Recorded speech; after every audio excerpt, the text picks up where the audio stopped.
Malala Yousafzai has campaigned for women's rights since she was shot by a Taliban gunman in 2012. A bullet failed to silence her. Now Malala Yousafzai is lending her voice to the women of Afghanistan. In just a few years since the Taliban retook control of the country, women's rights have been eroded to the point where even singing is banned. Malala has a personal history with the Taliban across the border in Pakistan, after a gunman from the hardline Islamist group shot her as she sat on a school bus. The speed of change in Afghanistan, if not the brutality, has surprised Malala, who since that near-fatal shooting in 2012 has campaigned for equality. "I never imagined that the rights of women would be compromised so easily," Malala tells BBC Asian Network. "A lot of girls are finding themselves in a very hopeless, depressing situation where they do not see any way out," the 27-year-old Nobel Prize winner says. "The future looks very dark to them." In 2021, the Taliban regained power in Afghanistan, 20 years after a US-led invasion toppled their regime in the fallout of the 9/11 attacks in New York. In the 3.5 years since Western forces left the country, morality laws have meant women in Afghanistan have lost dozens of rights. A dress code means they must be fully covered, and strict rules have banned them from traveling without a male chaperone or looking a man in the eye unless they're related by blood or marriage. "The restrictions are just so extreme that it does not even make sense to anybody," says Malala.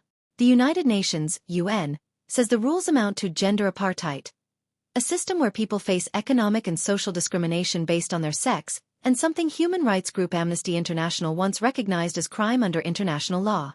But the rules have been defended by the Taliban, which claims they're accepted in Afghan society and that the international community should respect Islamic laws, traditions and the values of Muslim societies.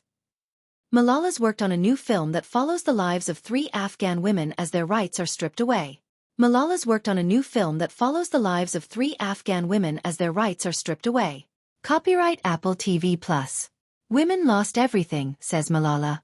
"They, the Taliban, know that to take away women's rights you have to start with the foundation, and that is education." The UN says since the takeover more than 1 million girls are not in school in Afghanistan, about 80%. And in 2022 about 100,000 female students were banned from their university courses. It's also reported a correlation between the lack of access to education and a rise in child marriage and deaths during pregnancy and childbirth. "Afghan women live in very dark times now," Malala says. "But they show resistance."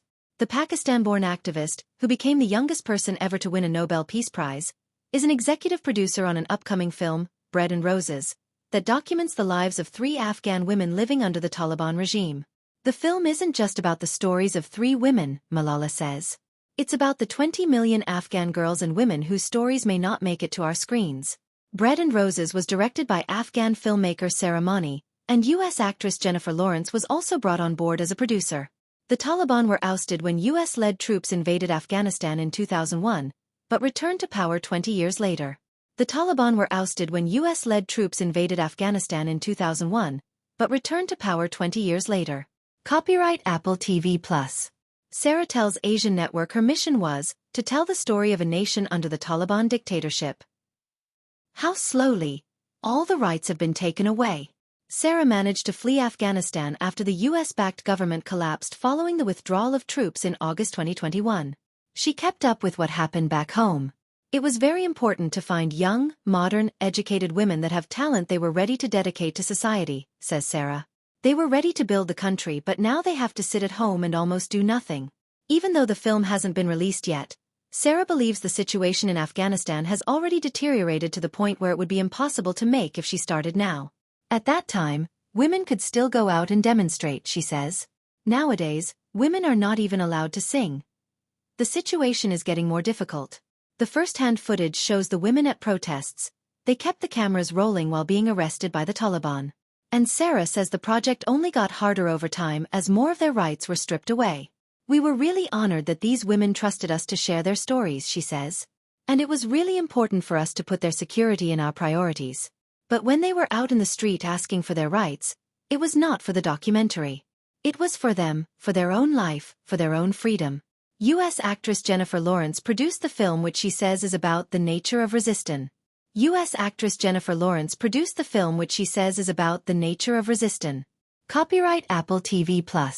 Malala says that, for women in Afghanistan, defiance is extremely challenging.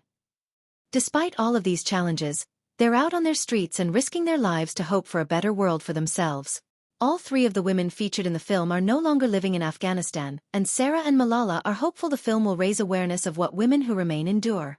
They are doing all that they can to fight for their rights, to raise their voices, Malala says. They're putting so much at risk. It's our time to be their sisters and be their supporters. Malala also hopes the documentary prompts more international pressure on the Taliban to restore women's rights. I was completely shocked when I saw the reality of the Taliban take over, she says. We really have to question what sort of systems we have put in place to guarantee protection to women in Afghanistan, but also elsewhere. Sarah, right, says she's grateful Malala has shared her platform with women in Afghanistan. Sarah, right, says she's grateful Malala has shared her platform with women in Afghanistan. Copyright Getty Images. And as much as Bread and Roses deals with stories of loss and oppression, the film is also about resilience and hope. There's so much for us to learn from the bravery and courage of these Afghan women, says Malala. If they are not scared, if they are not losing that courage to stand up to the Taliban, we should learn from them and we should stand in solidarity with them. The title itself was inspired by an Afghan saying. Bread is a symbol of freedom, earning a salary and supporting the family, Sarah says. We have a saying in my language that the one who gave you bread is the one who orders you. So if you find your bread, that means you are the boss of you.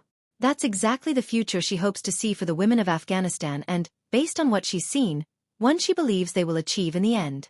Women in Afghanistan, they keep changing the tactic, she says. They keep searching for a new way to keep fighting back. Listen to an extended interview with Malala and Sarah on BBC Asian Network News Presence at 2300 hours on November 18th or catch up on BBC Sounds. Bread and Roses will be streamed globally on Apple TV Plus from November 22nd. Additional reporting by Ria Collins.